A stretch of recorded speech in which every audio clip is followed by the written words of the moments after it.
It's okay to be not okay. ये line सुनने में सिंपल लगती है, लेकिन मानना सबसे मुश्किल होता है। हम ऐसे टाइम में जी रहे हैं जहाँ सबको स्ट्रांग दिखना है। सोशल मीडिया पे सब हैप्पी है, सक्सेसफुल है, सॉर्टेड है, और जो ठीक नहीं है वो बस छुपा लेते हैं, क्योंकि हमें सिखाया गया है वीकनेस मत दिखाओ। लेकिन ये सच नहीं है। स्ट्रांग रहने का मतलब हमेशा ठीक रहना नहीं होता। स्ट्रांग रहने का मतलब होता है ये एक्सेप्ट करना कि कभी कभी हम ठीक नहीं होते।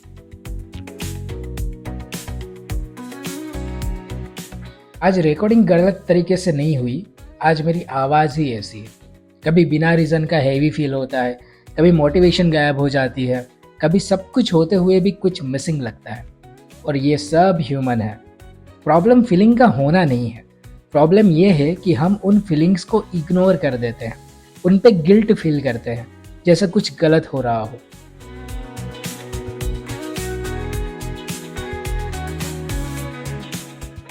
इमेजिन करो अगर बॉडी में पेन हो रहा हो और हम बोले नहीं मैं ठीक हूँ, और डॉक्टर के पास ही ना जाए। माइंड के साथ भी हम यही करते हैं। मेंटल टायर्डनेस भी टायर्डनेस होती है, इमोशनल पेन भी पेन होता है। और सबसे इम्पोर्टेंट बात, ये फेस परमानेंट नहीं होता। फीलिंग्स वेव्स की तरह होती है, आती है और जाती है। तुम वीक नहीं हो अगर तुम थक गए हो, तुम फेल नहीं हो अगर तुम कंफ्यूज्ड हो, तुम ब्रोकन नहीं हो अगर तुम रो रहे हो, तुम बस ह्यूमन हो। हर किसी की लाइफ में एक बार ये फेज आता है जब हमें लगता है कि हमारी लाइफ में कोई मोटिवेशन नहीं है, हम थक गए हैं, बहुत कंफ्यूज्ड हैं, कुछ पता नहीं क्या करना है। लेकिन कभी कभी किसी से एक छोटी सी बात भी अपने माइंड को बहुत कुछ सिखा जाती है। तो बातें करते रहो। कोई ना कोई हमारी लाइफ में ऐसा शख्स होता ही है जिससे आप अपनी फीलिंग शेयर कर सकते हो। तो बात करो, उनसे शेयर करो, सब कुछ ठीक हो जाएगा एक दिन।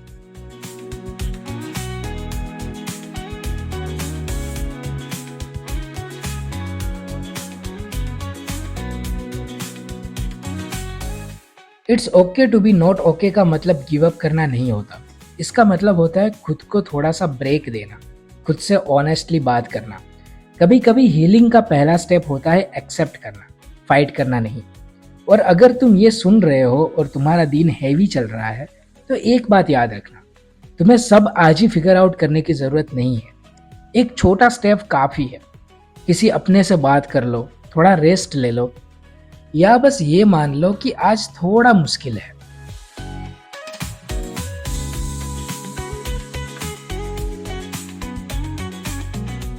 आज मुश्किल है इसका मतलब ये नहीं कि हमेशा मुश्किल रहेगा।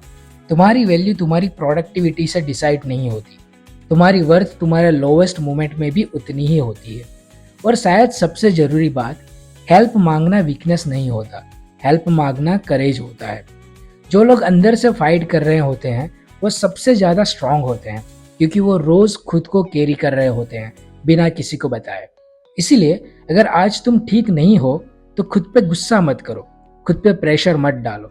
बस ये कह दो, आज मैं ठीक नहीं हूँ और ये भी ठीक है।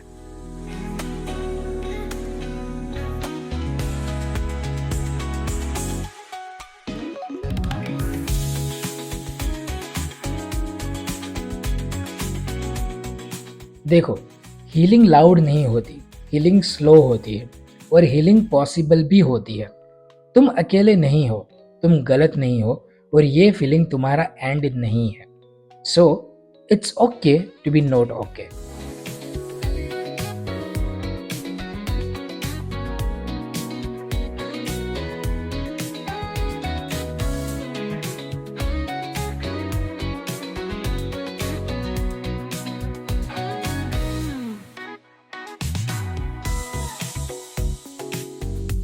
वेरी ऑनेस्टली स्पीकिंग, आज जिम सिर्फ और सिर्फ टाइम पास के लिए किया है।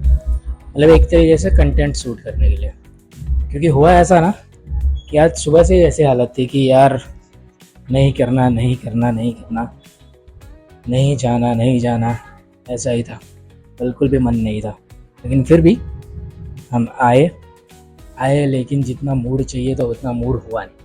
तो उसकी वजह से जो एक्सरसाइजेस करनी थी, मतलब जो करनी थी वो तो की, पर मतलब जिस एनर्जी से करना था ना, वो आज हुआ ही नहीं। तो आज का जिम मतलब वो कहते हैं ना, ज़रूरत थी इसलिए किया, करना पड़ा, वो वाला स्टेज है आज का। कल तक हम आ रहे थे कि हमें करना है, और आज का स्टेज ऐसा था कि हम ऑलरेडी कर रहे हैं, इसलिए आज करना पड़ा। तो बहुत जल्दी निकल रहा हूँ आज। मैं आया तकरीबन 10:30 बजे, तो 12 बजे तो निकल भी रहा हूँ, क्योंकि जैसा मैंने बताया करना पड़ा आज। अभी घर चलते हैं, रोटी सब्जी बनाते हैं और फिर खाते हैं। सी यू। आज जिम नहीं करने का एक रीज़न ये भी है, मतलब जो ठीक से जिम नहीं हुआ उसका एक रीज़न ये भी है कि बाहर का खा खा के है ना, कभी थोड़ी हेल्थ तो नहीं पर पेट खराब हो गया। तो अभी बाहर का खाना बंद, मतलब घर पे ही बनाना था, लेकिन यार बाहर का खाना भी ज़रूरी है, सॉरी। तो अभी आज सिंपल सी दाल और रोटी बनाते हैं, ठीक है, और सिंपल सा घर का खाना खाते हैं, तो मैं भी अच्छा लगे पेट को भी और खुद को भी। तो सिंपल सी दाल और रोटी, ठीक है, लेट्स डू इट।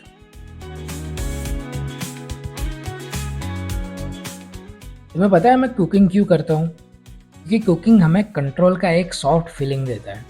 लाइफ के बहुत से चीज़ें हैं जो हम कंट्रोल नहीं कर सकते, लोग, सिचुएशंस, रिजल्ट्स, लेकिन किचन में हम डिसाइड करते हैं कि क्या बनाना है, कैसे बनाना है और कब बनाना है, और ये छोटा सा कंट्रोल माइंड को शांत कर देता है।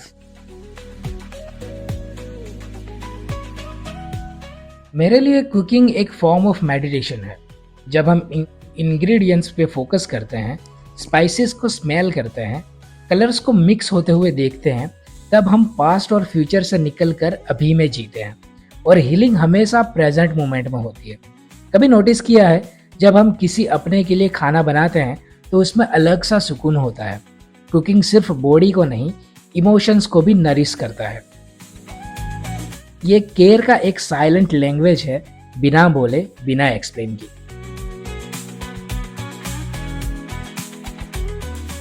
कुकिंग पेशेंस भी सिखाती है। हर चीज इंस्टेंट नहीं होती, आग कम रखनी पड़ती है, टाइम देना पड़ता है, और ये हमें याद दिलाता है कि लाइफ में भी कुछ चीजें स्लो ही अच्छी होती है।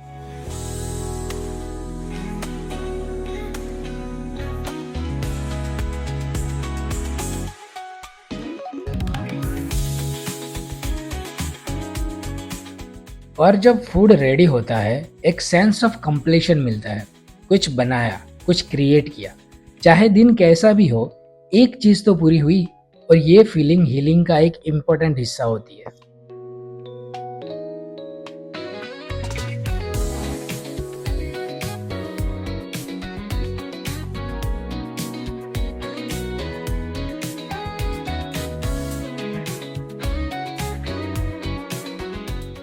कुकिंग परफेक्शन के बारे में नहीं होती। कभी नमक ज़्यादा हो जाता है, कभी जल जाता है, लेकिन फिर भी हम नेक्स्ट टाइम बेटर करते हैं।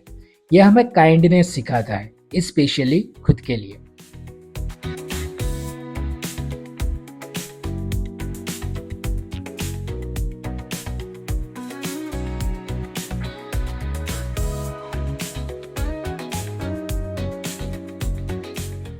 इसीलिए कुकिंग को सिर्फ स्किल मत समझो। कुकिंग एक थेरापी है, एक पॉज्ड बटन है, एक रिमाइंडर है कि हम अभी भी क्रिएट कर सकते हैं, केयर कर सकते हैं, और खुद को थोड़ा बेटर फील करा सकते हैं।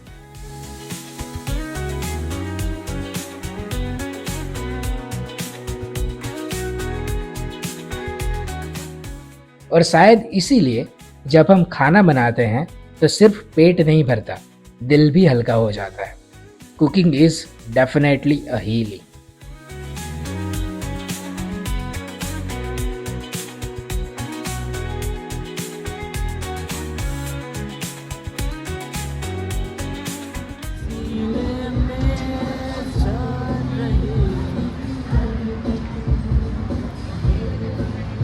म्यूजिकल नाइट चल रही है भाई, मजा आ रहा है। आज माइक नहीं है तो माइक के बिना ही बता रहा हूँ। We are at observatory. आज का पूरा दिन तो तुम्हें पता ही है, आगे का दिन मिल सके। आज है संडे, और एज यूजुअल जो पहले था वही, बहुत लेट उठे हैं। अभी बज रहे हैं 1:30 और अभी जा रहे हैं हम लंच करने के लिए। वापस आके सब बात करता हूँ, अभी नहीं करनी कुछ। Good afternoon to everyone. आज संडे है और आज जैसा सोचा था कि मस्त गेड़ी वेड़ी मारने जाएंगे, 1-2 ब्लॉग शूट करेंगे, but the thing is not feeling well. थोड़ी सी हेल्थ ख़राब हुई है। अब ये मैं पब्लिकली तो डिस्क्लोज़ नहीं करूँगा कि एग्जैक्टली क्या हुआ है, बट थोड़ी सी प्रॉब्लम है। But you know, life has so many point of view, so many perspectives, and अभी तक जो मैंने सीखा है उससे मुझे इतना तो पता है कि कोई भी चीज़ इतनी ख़राब नहीं होती कि उसको आप दोबारा ठीक नहीं कर सको। Everything is repairable. थोड़ा वक्त लगता है लेकिन चीज़ें ठीक हो जाती हैं। And I am the most believer of, आपके पास एक ऐसा मशीन है जिससे आप कुछ भी कर सकते हो, and that is your mind. यहाँ पे जो है ना, वो सब कुछ ठीक कर सकता है। कोई एआई या फिर कोई ऐसी मशीन्स की ज़रूरत नहीं है कि जो आपको लाइफ सपोर्ट दे। If you can control yourself, if you can think positive, if you know what to do with your body, अगर यहाँ से सब ठीक हो सकता है ना, तो बॉडी में ऑटोमेटिकली ठीक हो सकता है। So I am a firm believer of it कि जो भी है आपका माइंड जो है वो सब कुछ ठीक कर सकता है। So now onwards everything is on this. ये सब ठीक कर सकता है और मैं करके रहूँगा। मरूंगा तो नहीं इतनी जल्दी, ये तो पता है मुझे। I want to live and I want to live the life that I want. मुझे अपनी लाइफ अपनी तरीके से जीनी है और वो मैं करके रहूँगा। So this is Sunday and जो भी आज काम होना था वो हो नहीं पाया, बट नेवर माइंड, अभी बहुत लाइफ बाकी है और हम करेंगे। तो आज टेकिंग रेस्ट, कल से वापस से वीडियो शूट होंगे।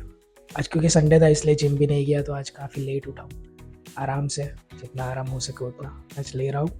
कल से वापस से अपना जो भी हसल है वो स्टार्ट करेंगे। So wishing you all the very best. अपने अपने लाइफ में जो भी करना चाहते हो करते रहो, डोंट गिव अप, सब हो जाएगा।